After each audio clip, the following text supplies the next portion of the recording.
Gaza, the story of a people who do not know surrender.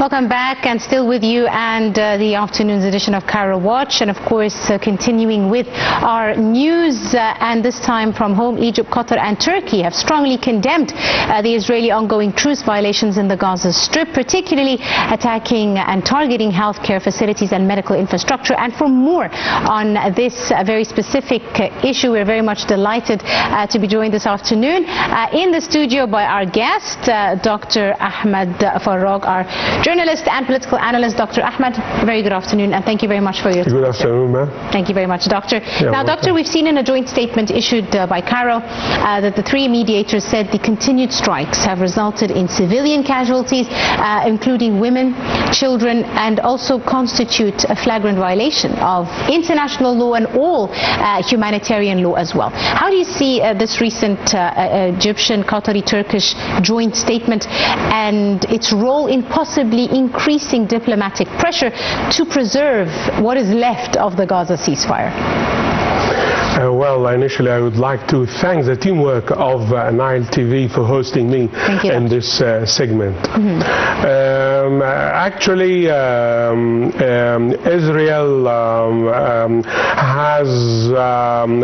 hasn't honored its obligation, and it has violated the ceasefire agreement, and it has destroyed the chance to go ahead with implementing the second phase of ceasefire agreement signed here in Egypt during Sharm el-Sheikh summit held under the chairmanship of both U.S. President Donald Trump and His Excellency President Abdel Fattah el-Sisi. And actually Israel does not honor its commitment, and it does not honor the international law and the international humanitarian law, as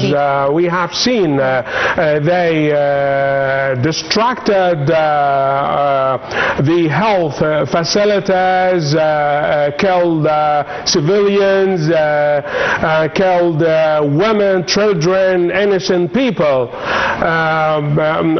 And as I just mentioned, due to the continuous violations of Israel, the international community should seek a way to pressure Israel to honor its obligation and to give the chance to the peaceful solutions and the efforts exerted by the international mediators, on the top of which stands Egypt, in collaborating with Turkey and Qatar in this regard. Indeed. Dr. Ahmed, of course, how crucial, in your opinion, is it now for international pressure to really have Israel obligated to just conform to international humanitarian law? We're seeing attacks on healthcare facilities, on health medical practitioners, on patients, on women, children. What is the crucial role that can be played through international pressure to ensure compliance with just international humanitarian law, as well as the ceasefire commitments that they had agreed to previously? Well, I think the international community should find a way to pressure Israel under the umbrella of UN agencies and under the international effective powers like the United States, because the United States can pressure Israel, and Israel, I think, would respond positively to the demands of the United States. So it's a matter of finding a mechanism to let Israel honor its commitment and to, for example, pressing them to accept the international efforts in terms of going ahead with the second phase of the ceasefire agreement, actually. Now, Dr. Ahmed, with the Palestinian factions reportedly accepting the proposed roadmap, what are the main obstacles that are preventing progress towards this desired political settlement, in your opinion?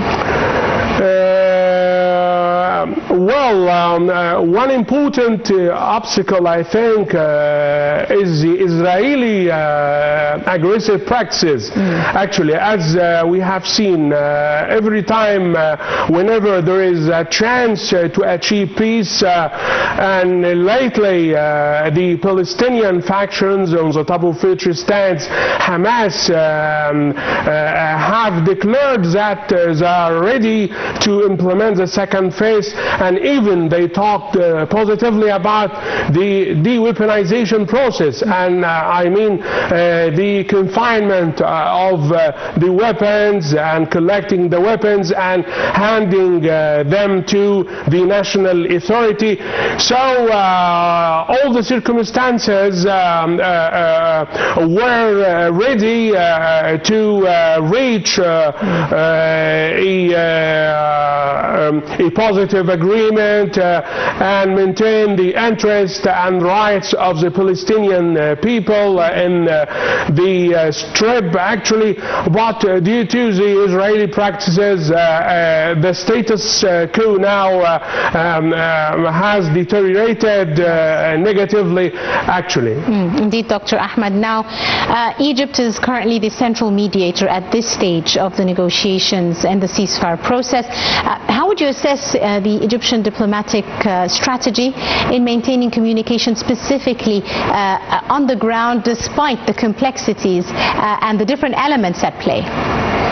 Well, Egypt actually exerts tremendous efforts to achieve peace and to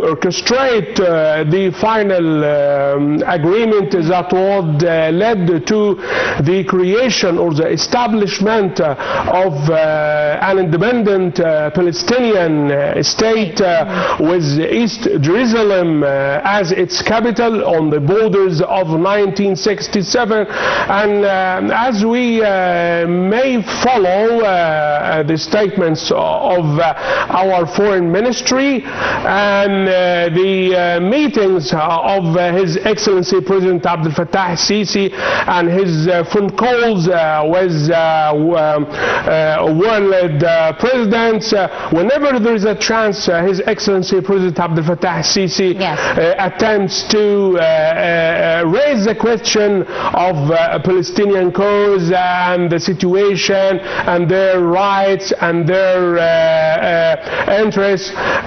Also the same, our foreign minister, Dr. Badr Abdelati, all the time he consults with his foreign counterparts to find a way to go ahead with the second phase of the agreement of ceasefire in Gaza, and to guarantee at least the entry of the humanitarian aid to the Strip.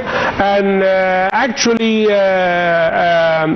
Egypt provides lots of humanitarian and medical aids to the Gazans. Yes. The convoy, the Zed al-Izza from Egypt to Gaza convoy, just delivered its 249th. Yeah, exactly, because I do not remember the exact number. So it is a large amount. Yeah, there is a large amount of humanitarian aids, and there are Egyptian and medical teams that work in the Strip to provide the medical and health service to the victims and the Palestinian people. And actually, if we get back to history, we will find that at any time and under any circumstances, Egypt is adopting the Palestinian cause and raises the Palestinian issue in the international arena and during any gatherings under the umbrella of UN different agencies to attempt to achieve progress in the Palestinian cause. Indeed. Let me tell you, Dr. Ahmed, you mentioned a very important issue, which is that of the second phase of the agreement, the ceasefire agreement. However, with all the violations with the first phase, how feasible is it to think of the second phase? What are the main challenges opposing any discussions whilst they're trying to just maintain the current first phase of the ceasefire agreement? Actually, what did the second phase actually of the agreement entail? What were the steps if they were to enter the second phase of the Exactly. Egypt actually hoped that after we finalized the first phase during Sharm el-Sheikh summit, Egypt hoped to hold a conference to secure the required funds to go ahead with the process of Gaza reconstruction, because the rebuilding Gaza is an essential part in the second phase in the agreement. And Egypt was planning to hold a meeting with the international donors, with the international partners to secure the needed funds so we can go ahead with such a process. And our Egyptian contracting companies are ready to go ahead and to move to rebuild the destroyed Strip. Now, the National Committee for the Administration of Gaza also plays an important role on the ground, specifically during this transitional period. How do you see the committee contributing to preserving the Palestinian unity, preventing governance vacuum, especially with the recent announcements in the Gaza Strip? Well, and even U.S. President Donald Trump talked about the International Stabilization Force. In this regard, I think that the Palestinian people should unite under the umbrella of their national authority, so Israel wouldn't have any pretext to violate the ceasefire agreement. And also the Palestinians need to coordinate their, for example, efforts to consult positively about the terms and the terms of the second phase agreement, and actually they showed positive responses. Actually, even in Israel, they didn't expect that Hamas would accept the process of de-weaponization. Absolutely, Doctor. Let me ask you, Doctor, why, in your opinion, does Egypt insist every time that ceasefire efforts must lead to a political solution, must always have the issue of the two-state solution at the forefront of any discussions? Because it's a vital solution. Any efforts or any agreements, any consultations, any coordination without taking in consideration the final goal of creating or establishing a two-state solution would be useless, because the suffering, in such a case, the suffering of the Palestinians would continue, and Israel would violate and would escalate, so things would be bad, and even the Palestinians will not feel that there is an advancement in their cause and in their, for example, urgent files. So this may lead to a wave of violence in such case. That's why Egypt, at any chance, stresses the importance of the two-state solutions, and even in this regard, the Arab countries actually affirm that any normal political relations or the process of normalization can be achieved after declaring an independent Palestinian state. Yes, absolutely. We'll leave it at that. I'm afraid we've run out of time. I'd like to thank you very, very much, Dr. Ahmed Farrag, our journalist and political analyst. Many thanks, sir. Thank you very much, ma'am. Thank you so much, Doctor, for your time. And of course, move to our next segment, moving to some economic news. Minister of Finance Ahmed said the government's new tax facilitation package will benefit all taxpayers, stressing the measures were developed through extensive consultations with market participants, the private sector, and tax specialists. We have the details in this report. Minister of Finance Ahmed said the government's new tax facilitation package will benefit all taxpayers, stressing that the measures were developed through extensive consultations with market participants, the private sector, and tax specialists based on a partnership built on trust. Speaking at an investor conference organized by the Egyptian Exchange, said the government is committed to providing strong support for the capital market, attracting large and influential companies to list on the exchange, helping businesses expand through easier access to financing. He announced that the companies listing on the Egyptian Exchange will receive an investment incentive equivalent to a 15% deduction from the tax due as declared in their tax returns for 3 years, in a move aimed at encouraging major companies to go public. Kojok also said the government has replaced the capital gains tax with a stamp duty to reduce tax burdens and encourage investment and trading on the Egyptian Exchange. He noted the stamp duty for non-resident investors has been reduced to 0.5 per mil from 1.25, ensuring equal treatment for resident and non-resident investors. He added the government is encouraged by the recent increase in the volume and value of daily trading on the Egyptian Exchange, noting that market makers have also been exempted from stamp duty on purchases and sale of listed securities to support market-making activities and enhance market liquidity.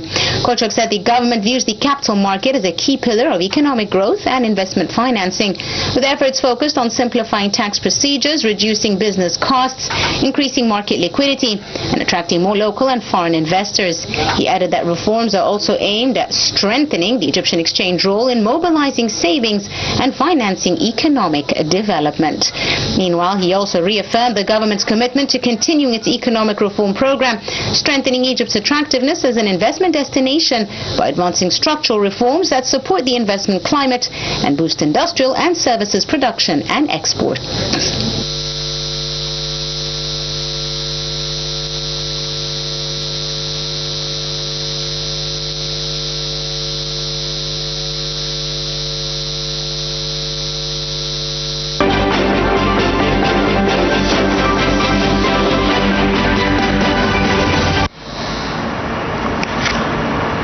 Welcome back, and still with more news, still on the financial segment. Central Bank of Egypt has launched a digital portal for the African Financial Stability Committee in cooperation with the Association of African Central Banks to enhance financial systems across African central banks. We have the details. The Central Bank of Egypt has launched a digital portal for the African Financial Stability Committee in cooperation with the Association of African Central Banks to enhance financial systems across African central banks. According to a CBE statement, the AACB is an organization that works to promote monetary cooperation, financial stability and policy coordination across its members, consisting of 40 African nations. Meanwhile, the African Financial Stability Committee, the AFSC, acts as a framework that supports knowledge sharing and exchange of expertise, focusing on coordination and enhancing cooperation between African central banks to address potential risks affecting financial systems. The digital platform will introduce it alongside its objectives, mandates and organizational structure, providing information on regular meetings and ongoing initiatives as per the committee's goal of developing resilient financial systems for sustainable economic growth across Africa and advancing technical cooperation among central banks. This aligns with the Central Bank of Egypt's plan to support efforts to expand cooperation and capacity building with African central banks to advance banking integration. The bank has been sharing its expertise with other central banks such as the Bank of Ghana and the Bank of Tanzania on digital transformation, artificial intelligence, data governance and cybersecurity, as well as responding to crises and emergencies, managing payment and cash systems and banking supervision. While Egypt has been pushing to promote trade, strengthen reserve diversification and support institutional development across the continent. Moreover, the launch aims to enhance transparency and expand access to the work of the bank, optimizing its usage by other central banks, financial institutions and relevant stakeholders regionally and globally. While Egypt's economy remains resilient, the African Development Bank is expecting the country's growth to record about 3.4% in the fiscal year 2026-27. Additionally, the portal will also show the committee's members, central banks and working groups that work to support the committee's goals.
Egypt moves forward.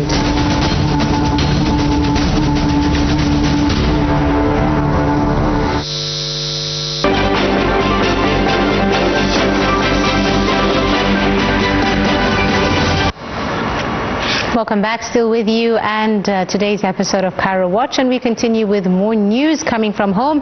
The Romanian embassy in Cairo affirmed that economic diplomacy is among its top priorities, expressing its satisfaction that Egypt has regained its position as Romania's second largest export market in Africa and the Middle East. The embassy added Egypt ranks third across a broader geographical area encompassing Asia. In a statement, the embassy added the value of trade between Egypt and Romania has reached $452.97 million during the period of March to July 2026. Statement highlighted this marks a 21% increase compared to 2025. Statement also noted Romanian exports to Egypt nearly doubled, reaching $277.12 million, while Romanian imports from Egypt amount to $175.82 million.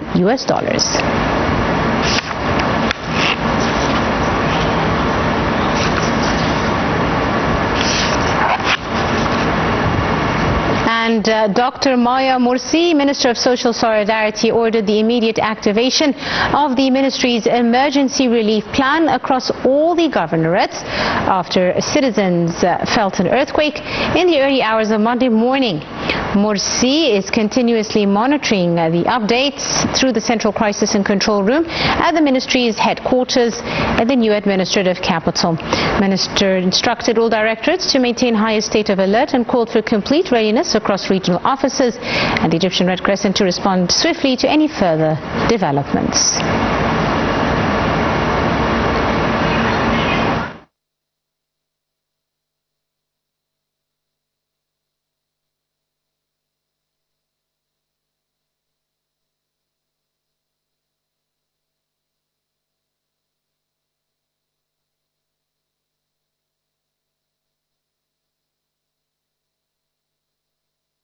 And the recently launched Your Farm in Egypt initiative has received 4,500 applications from Egyptians abroad to contract for land within just 3 days of opening applications for the first phase, according to Major General Amr Abdel Wahab, Chairman and Managing Director of the new Egyptian Countryside Development Company. This came as the main plenary session of the 7th edition of the Conference of Egyptians Abroad's first day, held under the slogan, "No matter how far we travel, Egypt brings us closer," attended by several ministers, senior officials and representatives of relevant bodies. He said the initiative, which was launched, has become a successful, practical model for strengthening the connection of Egyptians abroad with development and investment projects in their homeland. The initiative comes in light of enhancing the participation of Egyptians abroad in national projects, foremost among them national project to reclaim, cultivate and develop 1.5 million acres, which is considered one of the largest agricultural and urban development projects in Egypt. He further explained the 147 beneficiaries are currently in the process of contracting for the entire 7,600 fadans of land offered in the first phase of the initiative.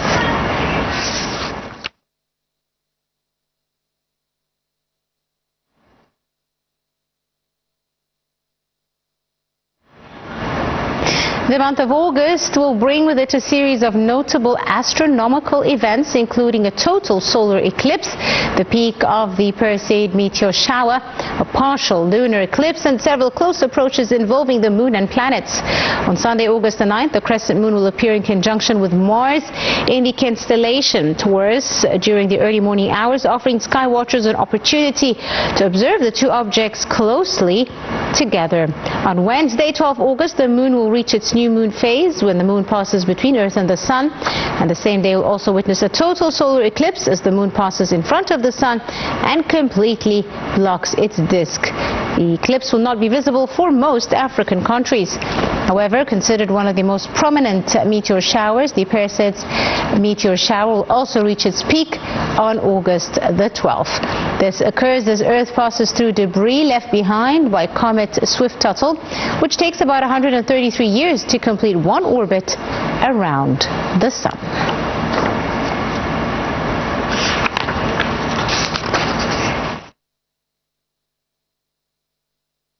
And Hurghada city is one of the most famous touristic places in Egypt in the Middle East and has begun to gain a similar reputation among lovers of this type of resort tourism for other tourists from all around the world. We have more details in this report.